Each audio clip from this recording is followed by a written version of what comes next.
Boa noite, pessoal. Que bom nós termos aí nosso segundo encontro falando sobre sexualidade humana a partir da cosmovisão bíblica. E é muito bom estar com vocês aqui nesse momento.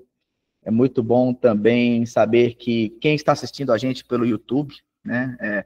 Esse encontro está sendo gravado e assim será com todos os outros encontros. Que bom que você está assistindo pelo YouTube. Nosso primeiro encontro já está disponível no canal do YouTube da nossa igreja, então é só você ir lá e assistir o nosso primeiro encontro, para você que não pôde estar conosco ao vivo na quarta-feira da semana passada. Pessoal, é o seguinte, na semana passada, nós começamos a conversar sobre o assunto e nós apresentamos alguns conceitos introdutórios. Então, nós falamos sobre os tipos ou os modos de se referenciar a identidade. Nós falamos que existem três formas de referência que alguém utiliza para referenciar a sua identidade. A primeira delas é ela própria, então a própria pessoa é essa referência de identidade, de entender a sua identidade, que a gente chama de ego-referência. A segunda forma é o que nós chamamos de alter-referência, ou seja, a nossa identidade é baseada nos outros, naquilo que os outros pensam de nós, naquilo que os outros acham da gente. Então, nós referenciamos nossa identidade com base nos outros, e temos também a terceira forma de nós compreendermos a nossa identidade, que é o que a gente chama de tel-referência, ou seja, a nossa identidade ela é baseada em Deus. A nossa identidade, a nossa história particular, ela não pode ser desacoplada, ela não pode ser separada da história maior que está nas Escrituras, tá bom? Nós falamos também sobre o conceito de cosmovisão. Basicamente, cosmovisão é a forma como nós entendemos e interagimos com Deus, conosco, com os outros e com o restante da criação. Existem várias ilustrações para se explicar cosmovisão. Então, tem mapa, tem bússola, tem óculos. Então, cosmovisão é basicamente isso. E nós dissemos também que não há como nós entendermos identidade e sexualidade se nós não tivermos em mente a cosmovisão bíblica e a antropologia bíblica, tá bom? Então, basicamente, nós falamos isso no nosso primeiro encontro.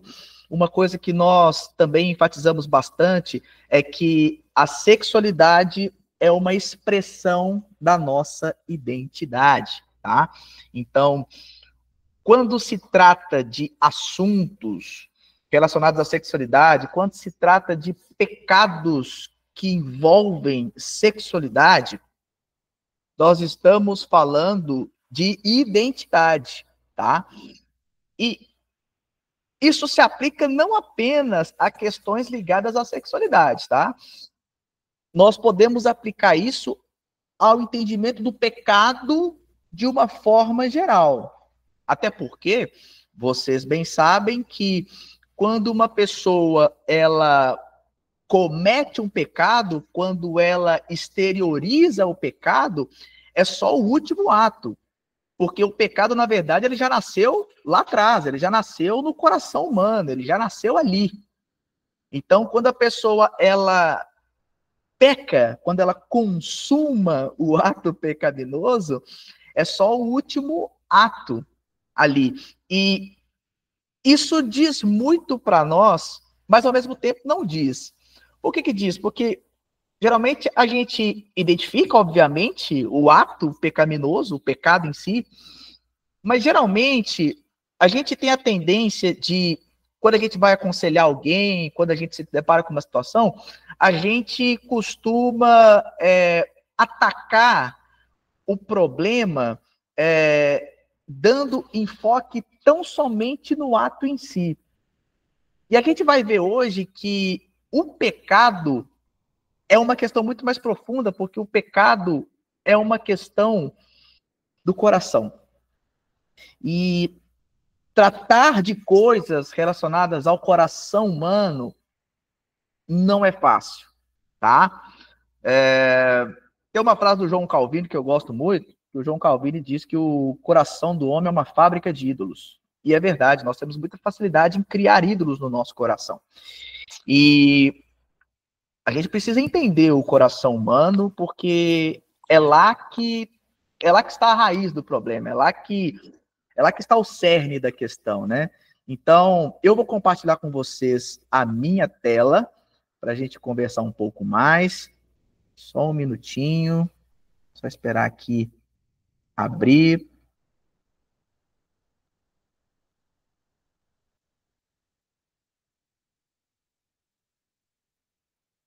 Pronto.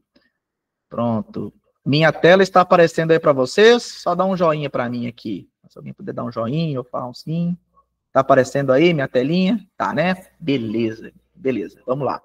Galera, é o seguinte. Basicamente, a Bíblia Sagrada, as Escrituras, o enredo da salvação é dividido em 4 atos, como nós falamos no nosso último encontro. Se você for pegar a Bíblia, você vai ver que a Bíblia está dividida nessas 4 partes. Criação, Gênesis 1 e 2. Queda, Gênesis 3, do versículo 1 até o versículo 14. Tem gente que gosta de colocar de Gênesis 3 a 11, mas eu entendo que o plano redentivo de Deus já inicia no versículo 15, do capítulo 3 de Gênesis, tá? Depois, a terceira parte da Bíblia é redenção, que ocupa a maior parte da Bíblia, que vai ali de Gênesis 3, versículo 15, vai até Apocalipse 20. E, por fim, nós temos o último ato dessa história, que é consumação, que está em Apocalipse 21 e 22. E, só para lembrar, galera, nós fazemos parte dessa história. Nós estamos no terceiro ato. Daqui a pouquinho será consumado. Daqui a pouquinho Jesus virá pela segunda vez e nós viveremos com Jesus por toda a eternidade, morando na Nova Jerusalém.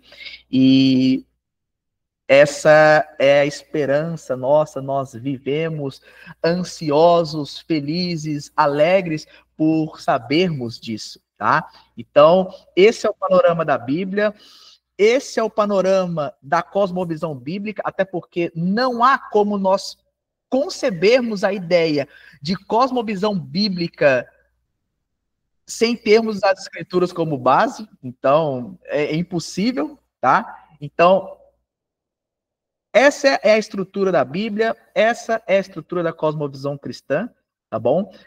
No terceiro ato, que é a redenção, que é onde nós estamos, enfim, a Bíblia, ela é incrível, tem vários personagens, mas destaque para Israel, no Antigo Testamento, e destaque para Jesus, claro, o clímax da história, né? O Filho do Homem, o Cordeiro de Deus, que tira o pecado do mundo, se encarna e entra na história, e o Espírito Santo e a igreja, que somos nós, né?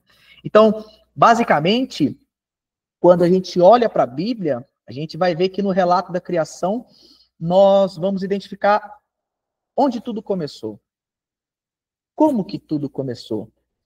Depois, quando a gente olha para a queda, nós vamos ver o que foi que deu errado, onde foi que deu ruim. Depois, na redenção, que é onde nós estamos agora, nós vamos ver o que Deus fez e está fazendo para mudar a história dos efeitos catastróficos do pecado. E o último ato, a consumação, como que isso vai acabar? Como essa história vai acabar? Então, esse é o panorama bíblico, esse é o panorama da cosmovisão cristã, e nós vamos trabalhar identidade e sexualidade a partir da cosmovisão bíblica. Tá bom, pessoal? Hoje, nós vamos falar sobre criação. Então, bora lá, criação. E eu já quero destacar aqui o versículo 1 do capítulo 1 de Gênesis. No princípio, Deus criou. Essa afirmação para nós, ela é central. Essa afirmação para nós, ela indica muita coisa. Gênesis 1 e 2 fala verdades maravilhosas e que nós precisamos nos apropriar delas e entendê-las, tá?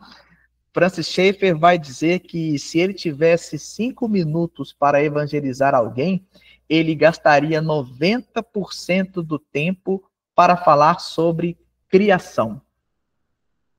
E realmente, galera, é desafiador, né? Evangelizar alguém a partir da criação. Geralmente a gente enfatiza mais a questão da redenção, na questão da queda e redenção, né? Os aspectos da queda e o aspecto redentivo. Mas quando a gente entende a criação, quando a gente entende onde tudo começou, como tudo começou, isso é libertador e mostra a beleza de Deus, entendem? Então, no princípio, criou Deus os céus e a terra. A terra era sem forma e vazia, e o Espírito do nosso Deus se movia sobre a face das águas. Então, Deus disse, haja luz, e houve luz. Deus vai falar muitos hajas ao longo de Gênesis 1. Depois vocês contam quantos hajas Deus fala. Em Gênesis 1, quando a gente lê esse primeiro versículo, no princípio, Deus criou, isso já indica para nós que antes do tempo era a eternidade.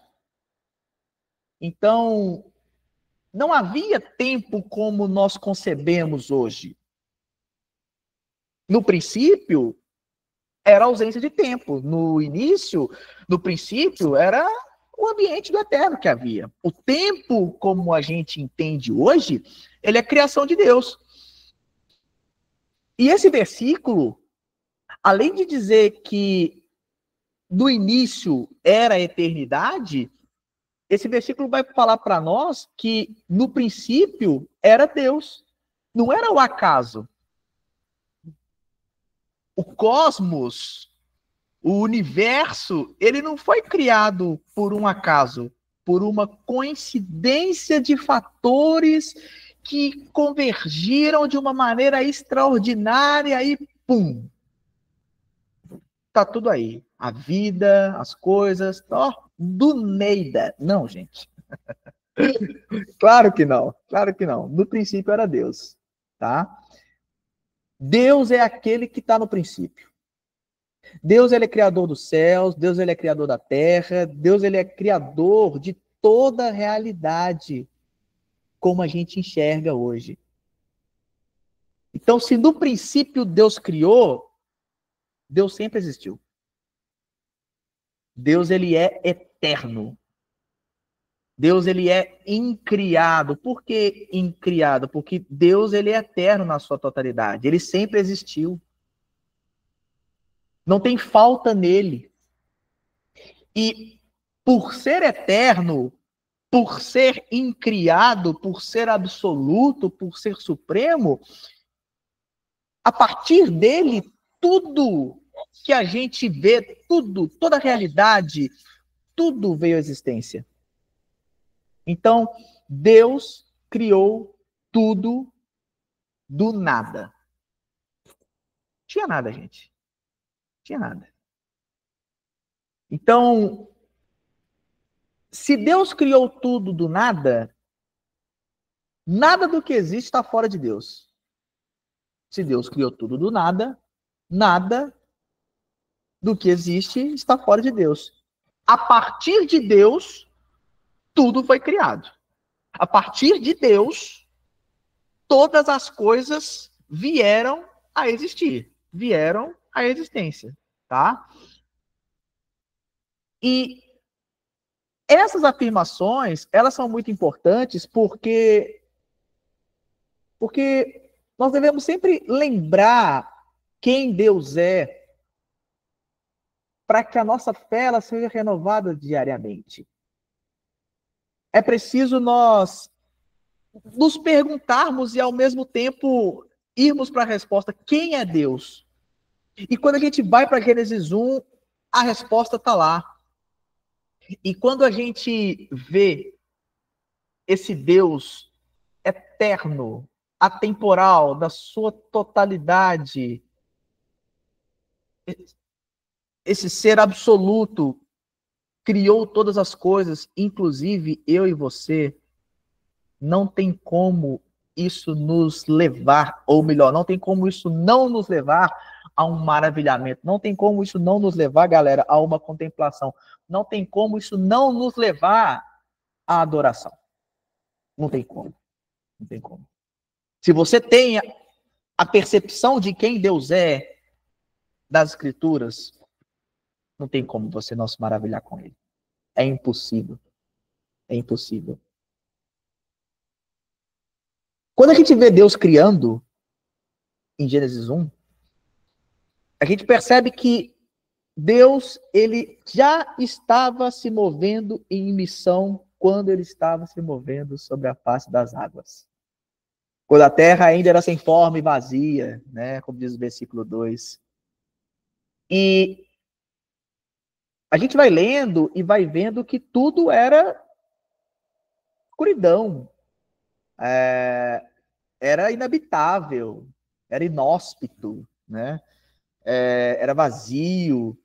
E a primeira coisa que Deus diz: haja luz. E haja luz é uma afirmação muito poderosa, porque Deus curte a ideia de trazer a luz onde está escuro. Deus não gosta de nada escondido. Deus gosta e criou as coisas para se tornarem claras. Então, quando a gente liga o haja luz e houve luz, quando a gente vê Deus lançando luz sobre o que antes era trevas, nós podemos sim ligar isso à ideia da confissão de pecados. Porque o que é a confissão de pecado, gente? Raciocine comigo. O que é você confessar o teu pecado para alguém? É você lançar luz sobre algo que estava escondido. É você lançar luz sobre algo que estava guardado a 7 chaves com você, no teu coração ali. Quando você confessa o pecado, você traz luz. Você coloca ele sobre os holofortes ali, ó. E por isso que a confissão de pecados, ela é tão difícil do ponto de vista do ego, do orgulho, mas ao mesmo tempo é tão transformador, é tão libertador. Então, haja luz e houve luz, significa muito para nós. Demais. A luz mostra a nossa feiura humana em Full HD. É isso aí, Luciano. Em 4K, Full HD, enfim, o que vier na tua cabeça aí. É isso.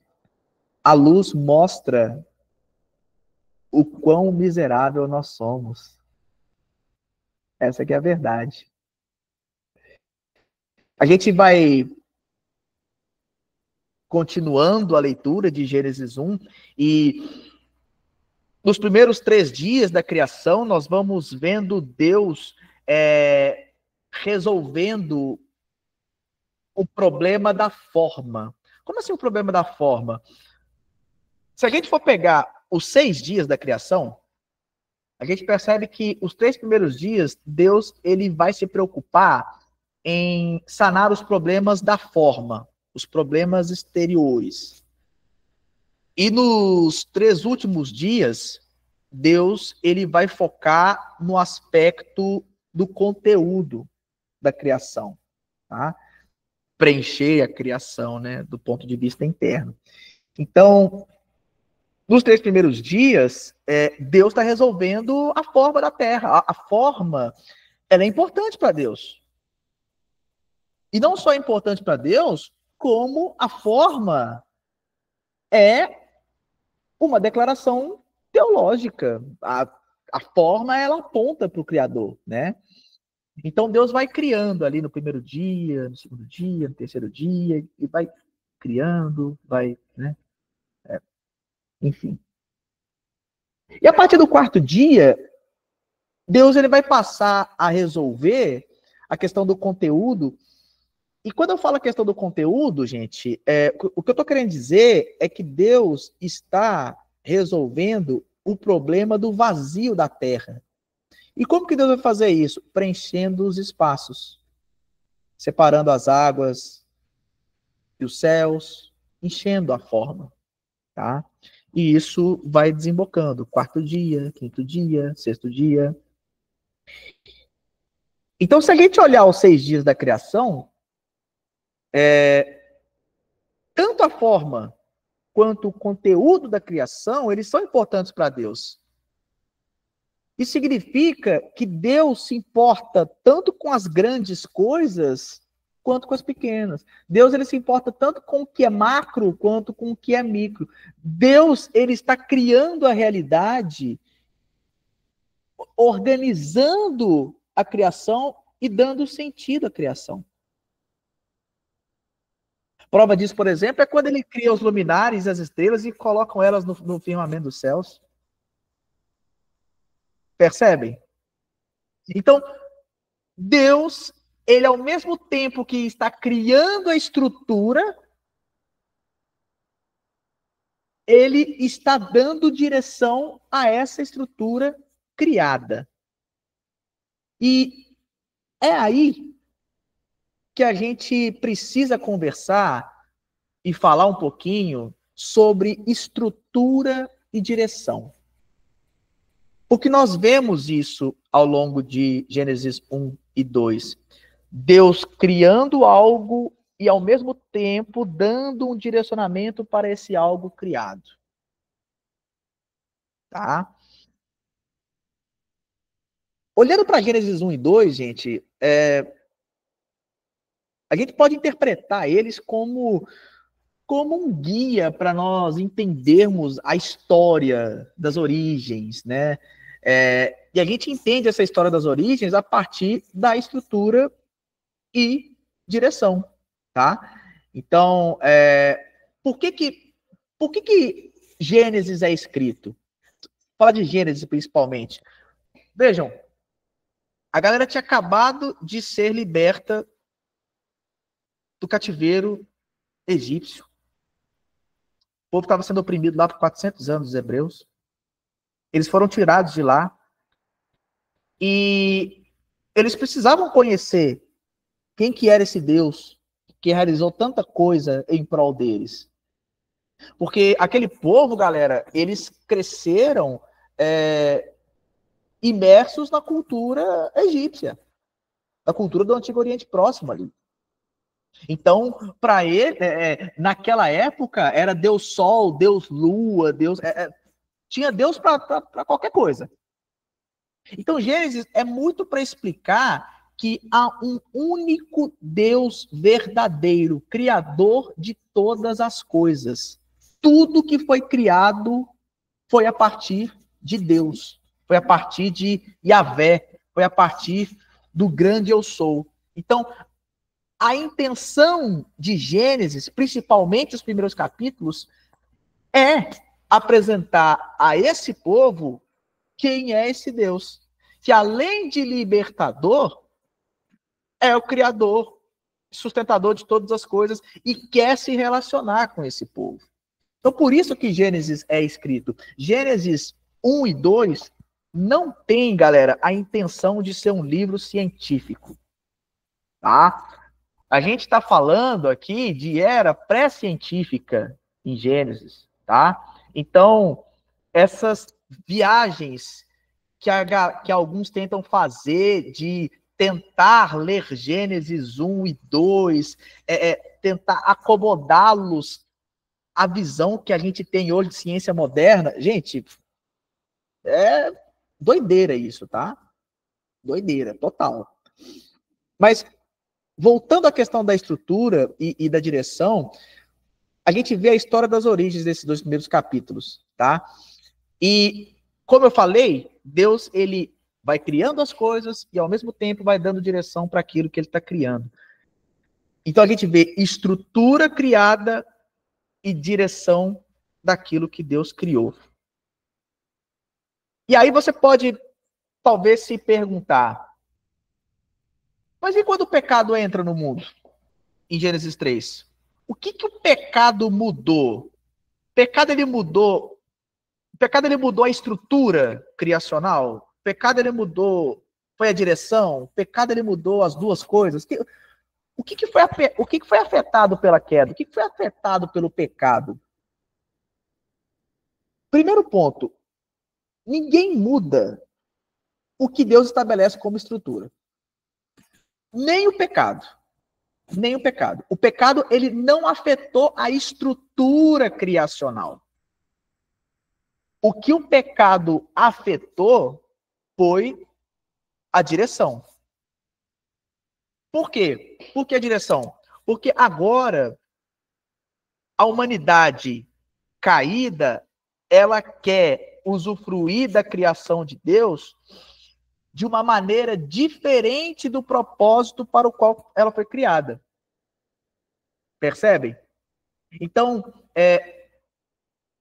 o pecado faz com que a humanidade se afaste da direção original da estrutura criada por Deus, tá?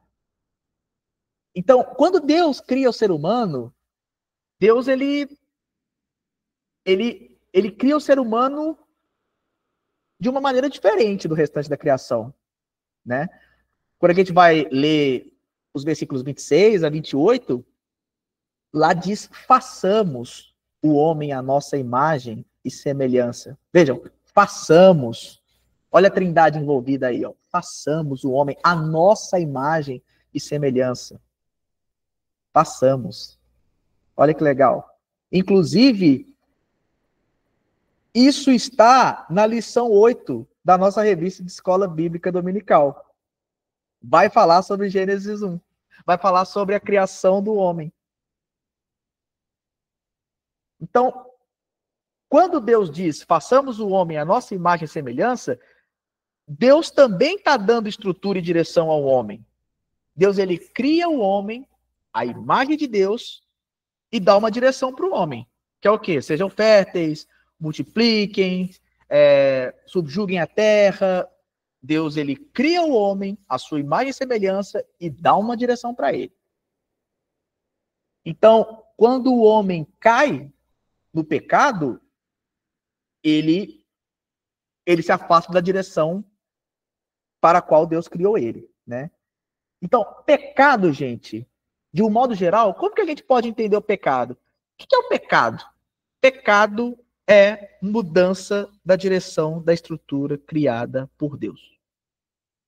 Pecado é mudar a direção da estrutura criada por Deus. Pecado é você alterar a direção de algo que foi criado por Deus. Exemplo, citei isso no encontro passado, sexualidade. Vamos lá. Sexualidade foi criada por Deus. Foi criada por Deus, tá? Sexualidade foi criada por Deus, certo? Beleza.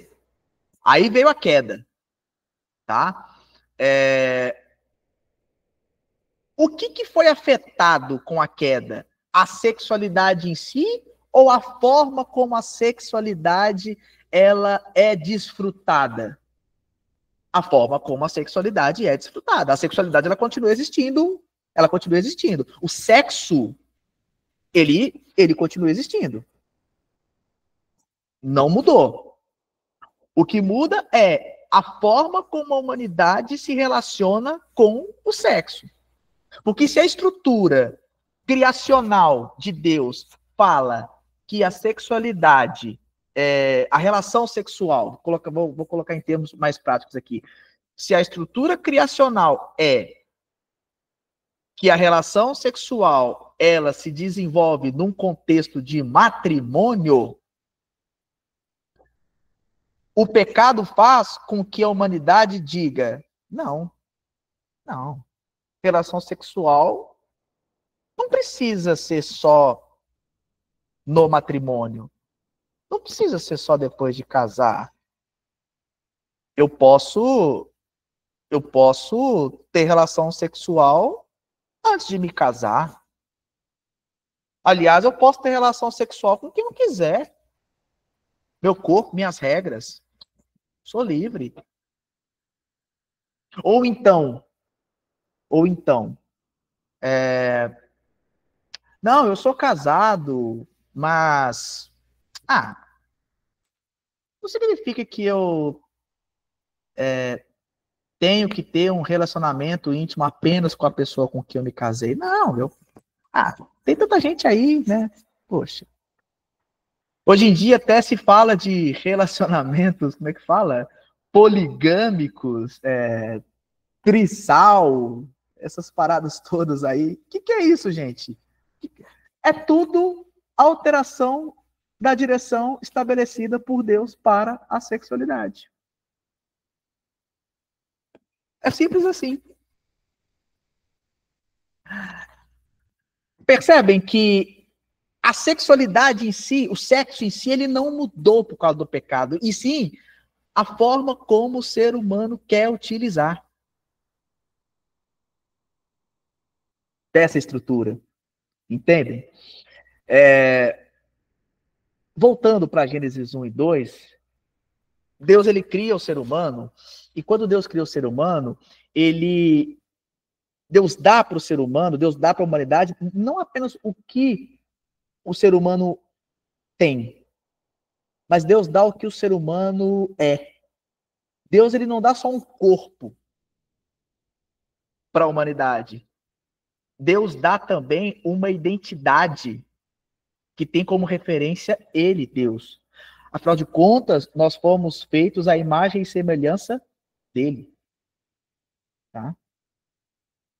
Então, todo ser humano que se comporta como Deus, ele já mudou a direção estabelecida por Deus. Todo ser humano que acha que é Deus, todo ser humano que acha que é autônomo e que pode viver a vida do jeito que bem entende,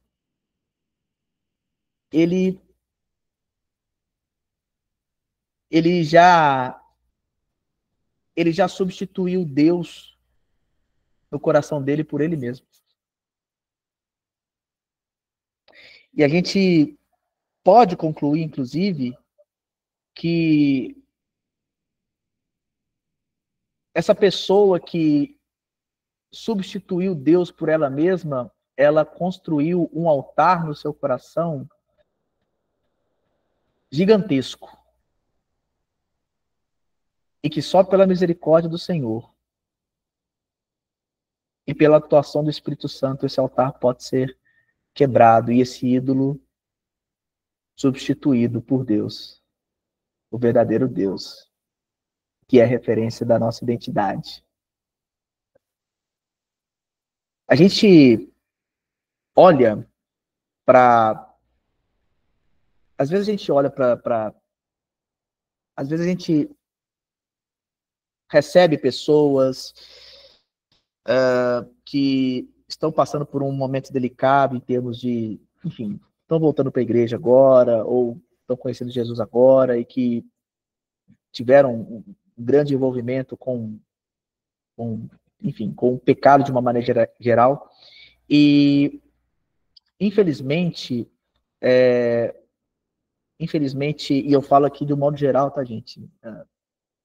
A igreja que deveria ser um lugar de acolhimento, um lugar de cura, um lugar de discipulado, ela é um lugar de julgamentos, de desprezo. E é importante a gente falar isso aqui, porque Independente da pessoa conhecer Jesus ou não, independente da pessoa estar afastada da fé ou não, independente da pessoa ter pintado o 7 e agora está vindo para a igreja ou não, ninguém, absolutamente ninguém, deve ser desprezado. Ninguém deve ser rotulado. Ninguém deve ser menosprezado, porque todos nós fomos feitos à imagem e semelhança de Deus. E todos nós somos pecadores e miseráveis. Tá? Se não for a graça de Deus na nossa vida, todos pecaram e foram destituídos da glória de Deus. A gente já vê isso lá em Romanos. Né?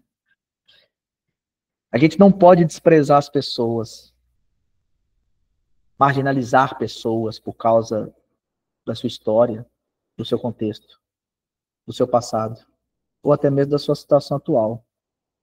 Mas a gente também, por outro lado, galera, a gente não pode exaltar pessoas. E, infelizmente, também nós temos visto muito isso. Pessoas sendo exaltadas. Pessoas sendo praticamente sacralizadas, sabe? Elevadas a um pedestal de quase que um semideus ali, sabe? Também não.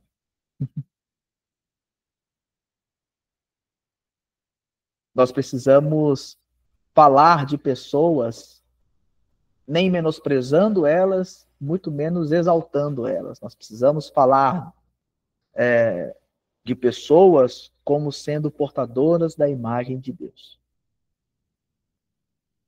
E, portanto, precisam ser tratadas com dignidade, com respeito, com valor.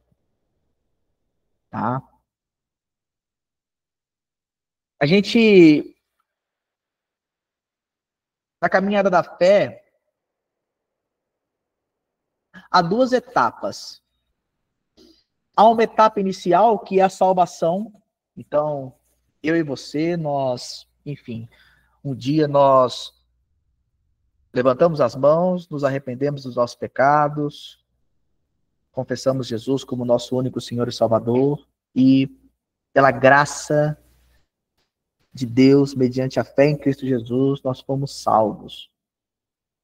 E então nós passamos para uma segunda fase da vida cristã, que é a fase que nós estamos e continuaremos nela até o fim da nossa vida ou até Jesus voltar, que é a santificação. É esse processo, essa jornada, essa caminhada. E essa caminhada de santificação, ela atua na cosmovisão.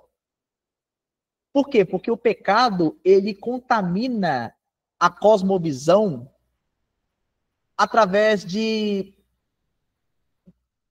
pressupostos falsos ou de pressupostos parcialmente verdadeiros, só que inconsistentes, e que precisam ser calibrados ali pela palavra de Deus.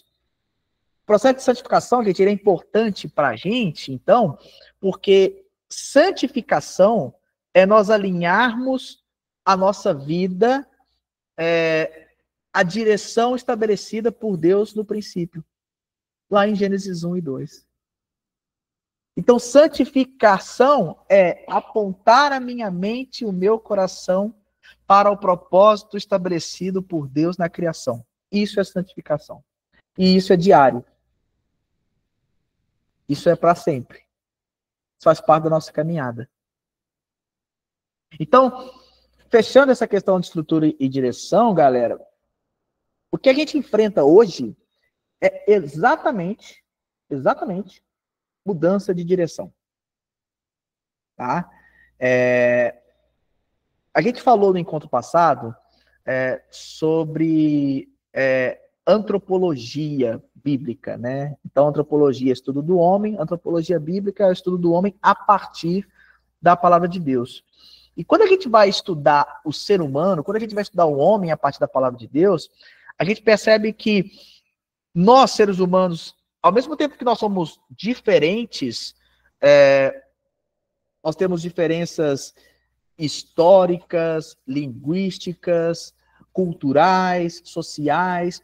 Ao mesmo tempo que os seres humanos eles são tão diferentes uns dos outros, a estrutura humana é a mesma para todo mundo. Então, eu sou diferente de você, que é diferente de alguém que mora na Argentina, que é diferente de alguém que mora na França, que é diferente de alguém que mora na Índia.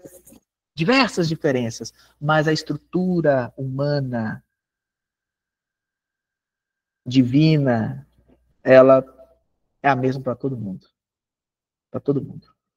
Tá?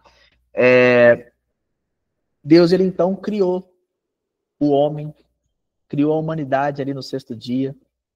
E quando Deus conclui o sexto dia, quando Deus olha para tudo assim, tudo bonitinho, terminado no lugar, Deus olhou e viu que era tudo muito bom. Primeiro dia bom, segundo dia bom, terceiro, quarto, quinto, tudo bom, mas o sexto dia, olha, é isso aí. Tá muito bom. Tá show. Tudo é muito bom. Em Gênesis 2, nós vamos ver a ênfase na criação do homem e da mulher. Então, Gênesis 1 nós vemos o relato da criação de um modo geral, e Gênesis 2 vai especificar a criação do homem e da mulher, a criação da humanidade. Por quê? Porque a humanidade ela foi criada à imagem e semelhança de Deus. Então, nada mais justo do que ter um capítulo específico para falar sobre a forma como nós fomos criados ali, né? E quando Deus cria a humanidade, quando Deus cria o homem, lá em Gênesis 2, no versículo 7,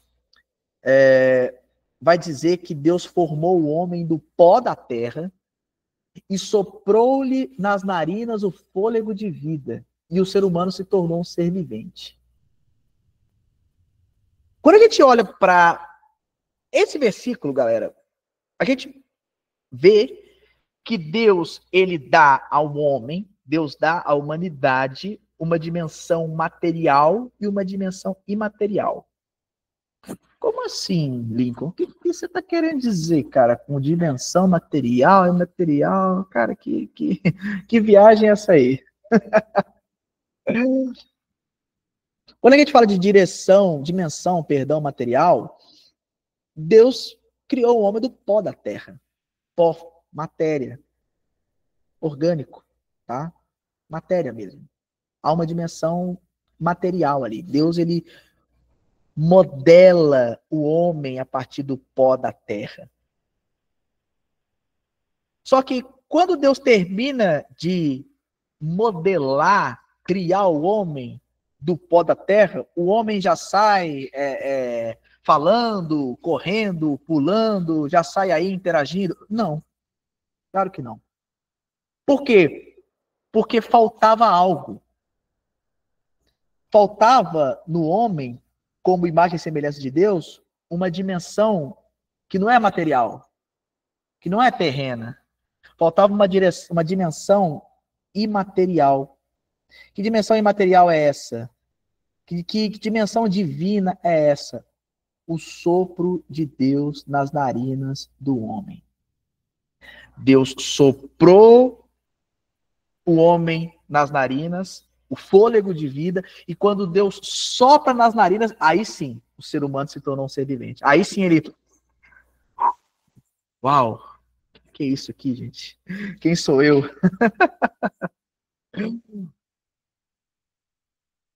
E tem uma palavra em hebraico aí no versículo 7 que é nefesh. E nefesh significa alma em movimento, tá? Então, nefesh é uma palavra para falar de fome, para falar de sede, para falar de desejo e etc, né? Então, se o ser humano ele é nefesh, se o ser humano ele é alma em movimento, a gente pode entender então que o ser humano ele é uma alma vivente. O ser humano ele é fome. ele é desejo, ele é sede em movimento por Deus. Desde a criação, desde quando ele foi criado, o ser humano foi criado para se mover em direção a Deus. A sua fome, a sua sede, o seu desejo, todas essas coisas, elas convergem no movimento em direção a Deus. Então, Deus cria, na verdade, o ser humano faminto dele e preenche da presença dele. Então, por essência, nós somos seres famintos por Deus. Nós somos seres desejosos por Deus. Nós somos seres criados para desejarmos, querermos Deus toda hora, todo instante. É o que a gente é. É a nossa identidade. E se a gente não entender isso, nós vamos viver sem estarmos preenchidos. E essa sensação de sede, de fome, de desejo, ela nunca vai ser satisfeita. E o ser humano pecador que é, ele vai acabar bagunçando as coisas e saindo pelo mundo para saciar essa fome, essa sede, esse desejo por Deus, e ele não vai conseguir. Ele não vai conseguir. Porque é apenas Deus que supre essa fome, essa sede, esse desejo do ser humano por algo mais. É só Deus que preenche. O dinheiro não preenche. O amor não preenche. O sucesso não preenche. O poder não preenche. A família não preenche. A igreja não preenche. O ministério não preenche. A sua vida acadêmica não preenche. O homem vai continuar erigindo ídolos no seu coração e ainda assim não vai estar satisfeito. Porque a nossa satisfação ela é só em Deus. Enquanto nós estivermos afastados dele, nós vamos ficar correndo igual cachorro, querendo morder o rabo ali, ficando em volta dele mesmo ali, ó. Não vai rolar, galera. Não vai rolar. E tem uma galera aí fora perdida, bagunçando tudo, tentando matar sua fome e sua sede. E elas precisam saber que o único que pode saciá-las é Deus. E Ele deseja ardentemente se relacionar com elas. A gente olhando para isso, pouco depois de Gênesis 3, a gente vai ver a questão do pecado, né? Que é quando o homem, ele bagunça tudo. Quando ele cai na mentira da serpente enfim, bagunça as coisas. Mas, olhando para a história bíblica, gente, olhando para a história bíblica, a gente vê que a história das Escrituras, a história sobre Deus se relacionando com um povo. A gente olha para Gênesis e vê um Deus que se lança num relacionamento com a humanidade. A gente olha para a Bíblia e a gente vê que não é sobre nós. A história não é sobre nós. É sobre Deus. É a música do Ministério Zoe. Nunca foi sobre nós. nem sobre aquilo que nós podemos fazer, é sobre Deus. É sobre o Senhor Jesus. E isso é profundo, gente. Isso precisa mexer com a gente. Isso precisa mover o nosso coração. Olhando para Gênesis 1 e 2, a gente constata que falar de ser humano é falar de pensamento, de emoção e desejo, é falar de um comportamento a partir da adoração. Olhando para Gênesis 2, nós vemos então que o ser humano foi criado para ser adorador. O ser humano, ele é religioso na sua essência, ele é litúrgico, ele é adorador na sua essência. O ser humano, ele foi criado para prestar culto. Então, na verdade, a forma como nós somos é apenas uma expressão daquilo que nós adoramos. Então, falar de ser humano, no geral, é falar de pensamento, é falar de emoção, de desejo, de comportamento a partir da adoração. E é a partir disso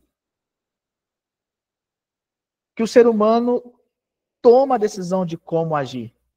O ser humano age, se comporta, ele fala de acordo com aquilo que ele adora. Então, o que preenche o ser humano é a intimidade com Deus. E aí, na intimidade com Deus, nós nos tornamos um com Ele. Por isso que nas Escrituras, o ser humano ele é conhecido como criado para ser um com Deus. E quando a Bíblia fala isso, a Bíblia ela não está querendo colocar o ser humano como Deus, não é isso. Mas a Bíblia ela está colocando o ser humano ali como criado para ser um com Deus, no sentido de ser ocupado, tomado, envolvido pela presença de Deus ali, né? Então, na criação, Deus ele levanta alguém que é o homem, né, que é a humanidade, que tem a imagem dele, que não é Deus, mas que acomoda a intimidade com Deus. Então, o ser humano, ele é adoração. Isso é adoração. Isso é a nossa identidade. O pecado não fez com que o ser humano deixasse de ser adorador. Não. O ser humano continua sendo religioso, litúrgico, adorador. Só que com a queda, a pergunta que a gente precisa fazer não é se o ser humano continua ou não sendo adorador. A pergunta que nós precisamos fazer é: a quem nós estamos adorando? Por quê? Porque todo mundo, gente, todo ser humano, ele tem uma fé. Todo ser humano, ele segue uma direção. Independente dele ser ateu, agnóstico, enfim, independente. O ser humano, ele é religioso. Todo ser humano tem fé em alguma coisa. Pode não ser em Deus. Pode ser em algum outro Deus ou em alguma outra coisa. Ou fé na ciência, fé no progresso. Não importa. Todo ser humano crê em alguma coisa.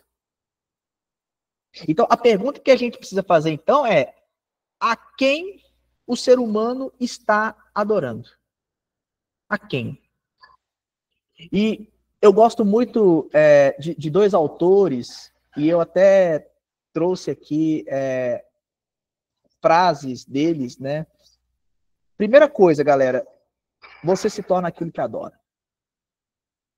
Você se torna aquilo que adora. É um livro do J.K. Beale.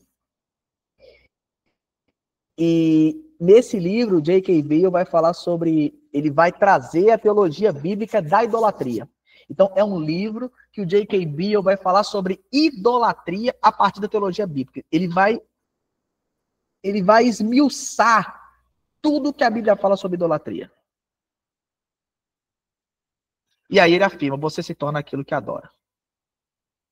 O modo como você fala, o modo como você age, o modo como você se comporta é uma expressão do Deus que você adora. Seja o único Deus verdadeiro ou um outro Deus. Um Deus falso. Que a humanidade se ancora tentando sentido e não consegue. Tem uma outra frase que é também título de livro, mas é do J.K. Smith, você é aquilo que ama. E esse livro é muito legal, porque esse livro, o J.K. Smith vai falar sobre hábitos. Como nós podemos desenvolver bons hábitos a partir das escrituras, a partir da liturgia da igreja. É um livro belíssimo, gente, maravilhoso. Mas percebam uma coisa, tanto o J.K. Beale quanto o James K. Smith vão falar a mesma coisa. O ser humano, ele é a expressão daquilo que ele adora. O ser humano, ele é uma expressão daquilo que ele adora. Não tem como o ser humano adorar alguma coisa e isso não transcender ele. Não tem como. Não tem como. Não tem jeito. Tem um outro livro do Iago Martins que se chama No Alvorecer dos Deuses, e os 3 primeiros capítulos do livro, o Iago ele vai falar sobre idolatria, e o Iago vai falar exatamente isso que eu estou falando para vocês aqui. Exatamente isso. Então, a nossa identidade, o nosso DNA, ele é adorador. Nós sermos adoradores por excelência. Já caminhando para o fim, galera, eu queria falar rapidinho com vocês sobre coração. Por que o coração? Porque aonde está o nosso coração, ali também está o nosso tesouro. E o coração humano, vocês sabem que é enganoso. Né? O que é o coração? O coração é o quê? É esse órgão que está dentro da gente, né? No lado esquerdo do peito. O que é? Obviamente que a Bíblia não está falando, ela não se refere a coração nesse sentido, como um músculo que bombeia sangue para todo o corpo. Mas quando a Bíblia vai falar de coração, a Bíblia vai falar do coração como central dos compromissos fundamentais da vida humana. Tá? Então, o coração, na verdade, é onde esses compromissos fundamentais que o ser humano faz na vida são estabelecidos. E por que é importante a gente saber disso? Que o ser humano é a central desses compromissos que o ser humano faz. Porque quando nós formos aconselhar alguém, o nosso papel como conselheiros bíblicos, ele consiste em descobrirmos quais são os compromissos fundamentais que estão no coração daquela pessoa que nós estamos aconselhando. Então, quando a gente vai aconselhar alguém, biblicamente, não é tão somente tentar identificar o problema e quando foi que começou, né? Enfim, qual que é a história? Tudo isso é importante, tudo isso nós precisamos fazer isso mesmo no aconselhamento. Mas o aconselhamento não pode ser reduzido a isso. Por quê? Porque o pecado é muito mais do que externar um comportamento pecaminoso. O pecado, ele é uma questão do coração. Por quê? Porque se eu estou refém de um pecado, se tem um pecado que eu pratico com frequência, que é o pecado de estimação que a gente fala, né?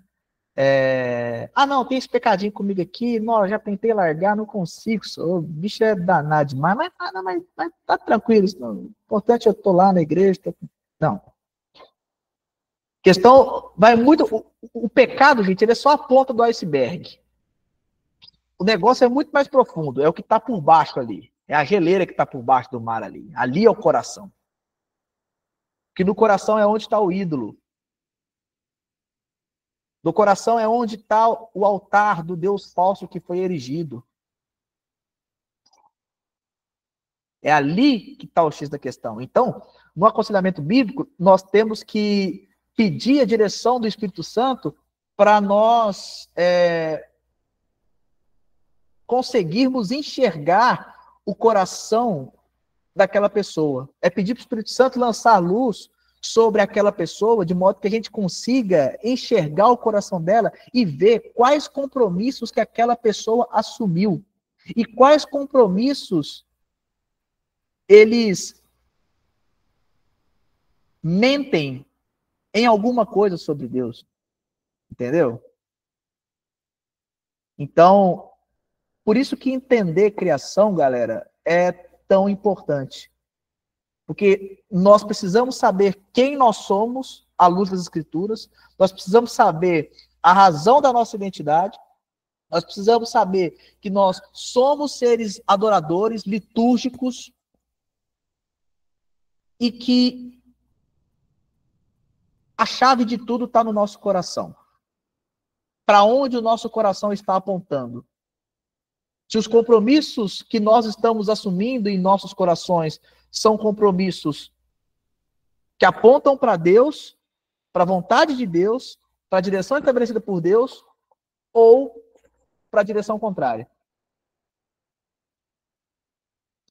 Por isso que o relato da criação, ele se faz importante. E eu espero que a questão da criação tenha ficado claro para vocês. Eu vou parar de compartilhar a minha tela aqui. E se vocês quiserem fazer alguma pergunta ou fazer algum comentário, desabafo, inquietações, surtos, enfim, podem ficar à vontade. Se você quiser se manifestar, pode levantar a mão, pode abrir seu áudio, seu microfone, ou então, se você for tímido, tímida, pode colocar aqui no chat que a gente lê e a gente, enfim, a gente vai respondendo aí, tá bom? Então, dúvidas, a gente está à disposição. Eu vi que o Pedro levantou a mão, mas acho que ele saiu aqui na sequência. Acho que daqui a pouquinho deve tá voltando aí. Galera, alguma pergunta? Comentários? Entenderam? Não entenderam? E quero um feedback de vocês aí. É muito complexo? Vocês já tinham ouvido falar disso antes? Nunca tinham ouvido falar?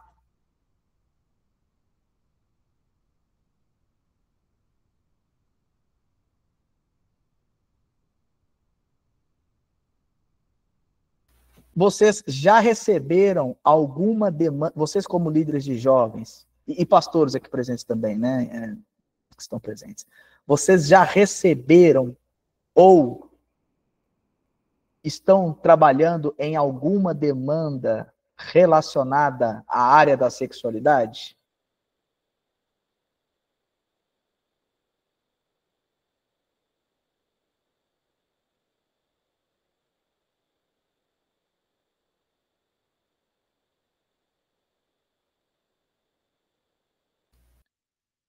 Fala, Luciano.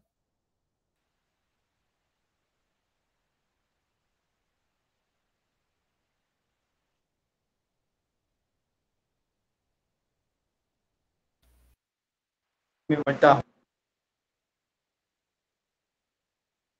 Pode falar.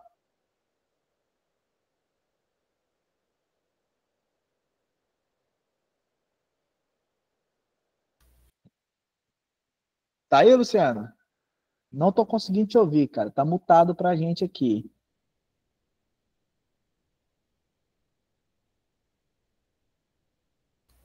Qualquer coisa pode colocar aqui no chat também, viu?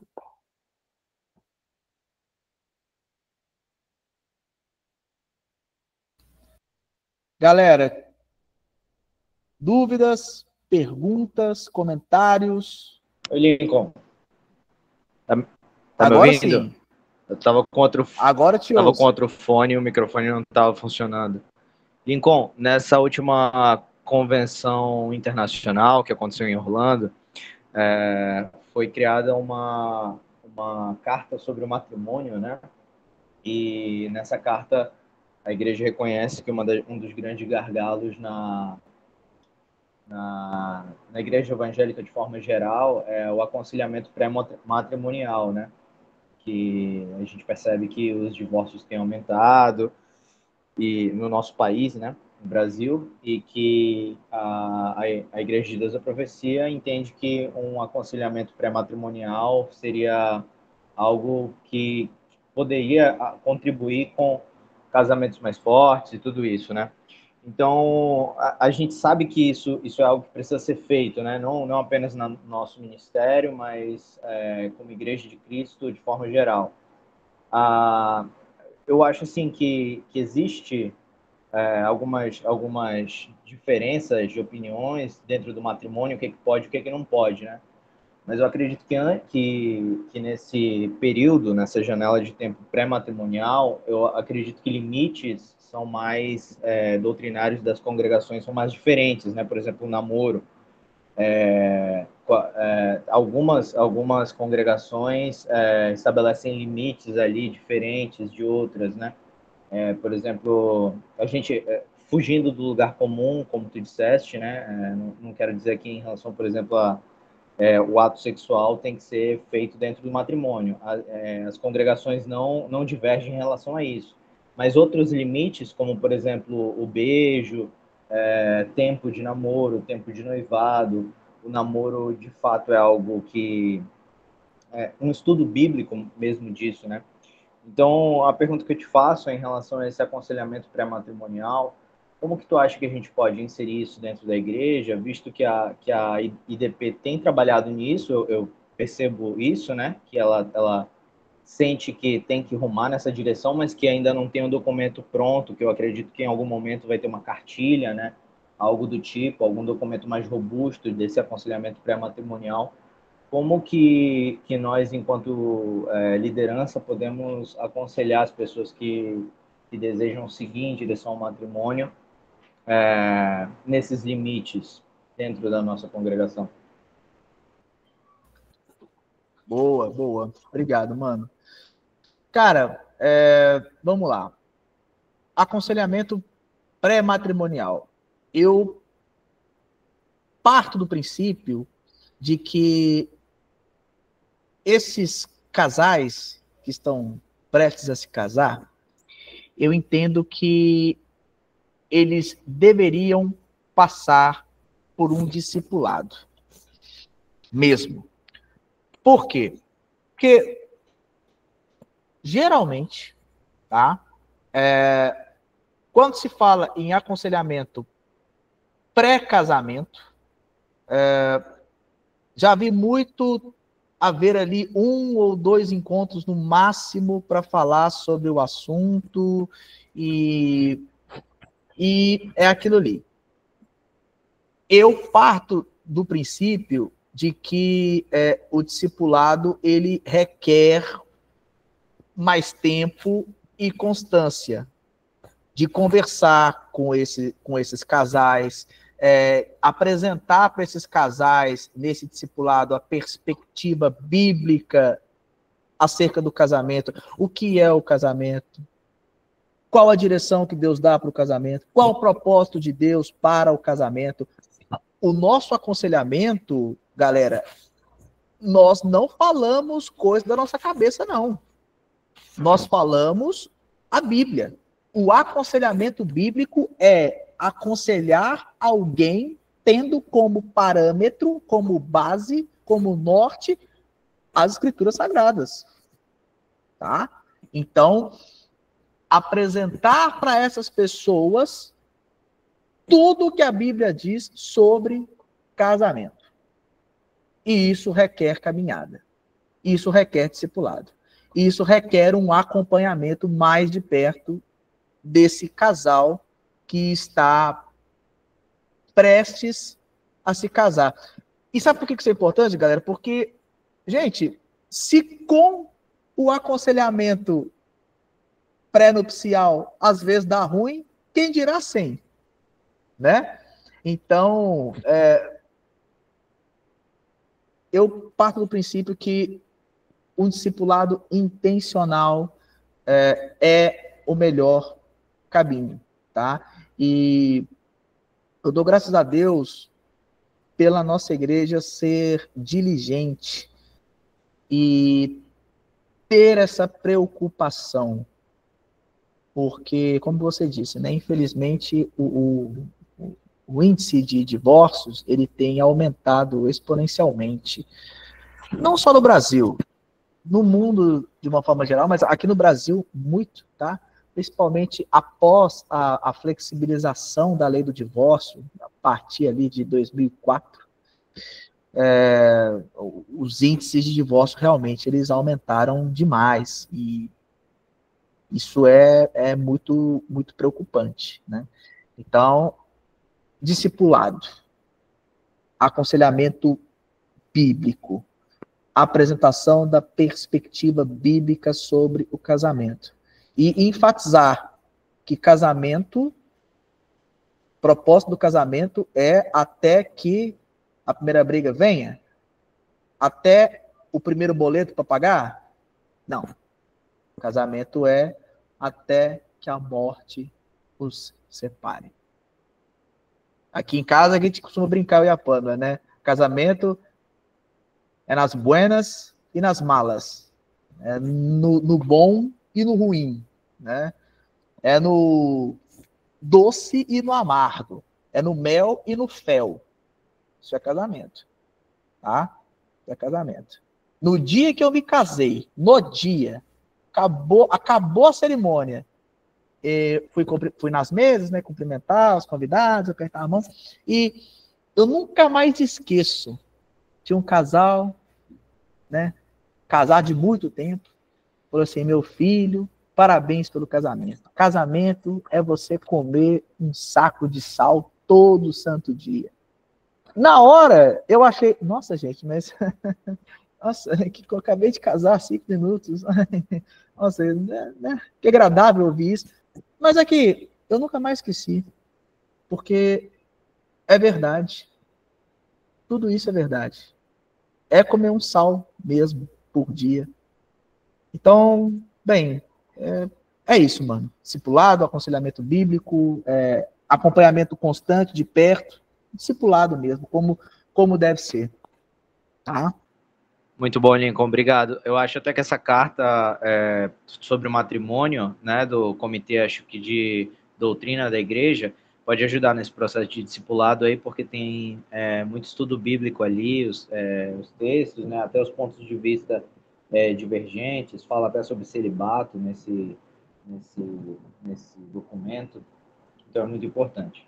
Mas aí a gente enxergar também que porque tem congregações que estabelecem um período, né, de namoro, um período máximo de namoro, um período máximo ali de noivado, um tempo, né, que não pode extrapolar esse tempo, mas a gente enxergar esse processo pré-matrimonial um pouco mais orgânico dentro do nosso ministério, né, cada caso é um caso, e acho que, como tu disseste, né, o acompanhamento é a melhor coisa a ser feita.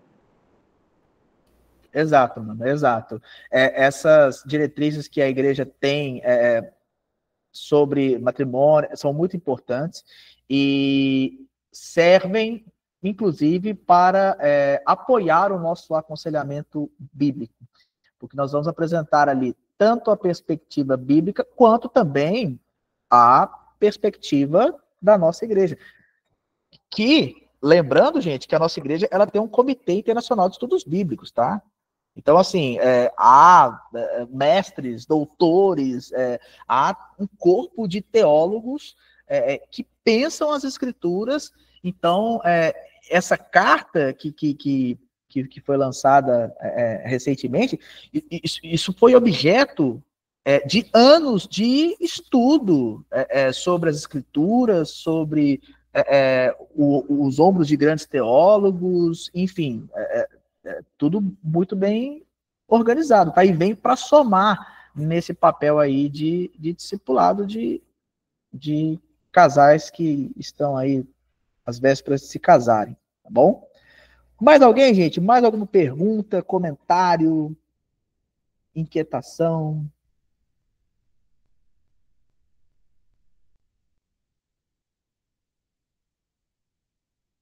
Podemos encerrar?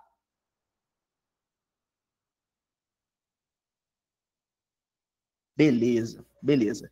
Galera, próxima quarta-feira, 8 horas da noite, nós estaremos aqui nesse mesmo horário, nesse mesmo canal, e nós vamos falar sobre a queda. No nosso terceiro encontro, nós vamos falar sobre onde foi que deu ruim, como o pecado afetou a forma como o ser humano se enxerga e como o ser humano se relaciona com Deus, com ele mesmo, com os outros, como que isso afetou a identidade humana, como que isso afetou a compreensão acerca da sexualidade também. Então, tudo isso nós vamos ver no encontro da nossa próxima semana, tá bom? E para quem está assistindo pelo YouTube, você pode deixar seu comentário aqui embaixo, sua pergunta, que a gente vai responder para você, tá bom? Antes de encerrarmos, queria orar por vocês nesse momento, antes de nós finalizarmos aqui. Senhor, nós te damos graças, Pai, por esse tempo que nós estivemos juntos falando sobre a tua palavra, Senhor. E não há prazer maior do que meditar na tua palavra. As palavras onde o Senhor se revela a nós, onde o Senhor nos mostra os seus intentos, os seus desígnios, os seus propósitos. A tua palavra, Senhor, nós entendemos quem somos. A tua palavra, Senhor, nos aponta para a adoração. Na tua palavra nós somos saciados pela tua presença, como almas que têm fome, que têm sede, que têm desejo e movimento por ti. Nós fomos criados para sermos adoradores. Esse é o nosso DNA, essa é a nossa identidade. Muito obrigado, Senhor, por mais uma vez reforçar essa verdade bíblica em nossos corações. Que o encontro de hoje e os encontros que se darão nos próximos dias, que esses encontros possam equipar cada pastor, cada líder de departamento, cada líder de jovem, cada cristão de um modo geral, que possa equipá-los para aconselharem biblicamente pessoas que estão passando por problemas, seja no campo da sexualidade, seja, Senhor, em outros campos, seja, Senhor, no pecado de um modo geral. Afinal de contas, o pecado, ele distorce a maneira como nos vemos e distorce também a direção dada pelo Senhor no ato da criação. Que esses encontros, meditando na tua palavra, possam nos equipar para que participemos de uma maneira ainda mais eficiente, eficaz e excelente da missão do Senhor, Pai. Dê a cada um de nós sabedoria, discernimento, e que a tua palavra, Senhor, esteja em nossas mentes e em nossos corações, e que através da tua palavra que nós possamos lançar luz sobre trevas. Que através da tua palavra nós possamos trazer à luz aquilo que está oculto. Que através da tua palavra, Senhor, nós possamos resgatar pessoas que hoje estão envoltas de trevas e trazê-las para a luz do Senhor, a luz que cura, a luz que transforma, a luz em que nós finalmente compreendemos quem somos e o nosso propósito. Assim nós oramos e te agradecemos em nome de Jesus. Amém e amém. Deus abençoe cada um de vocês. Fiquem com Deus. Até o nosso próximo encontro, pessoal. Tchau, tchau.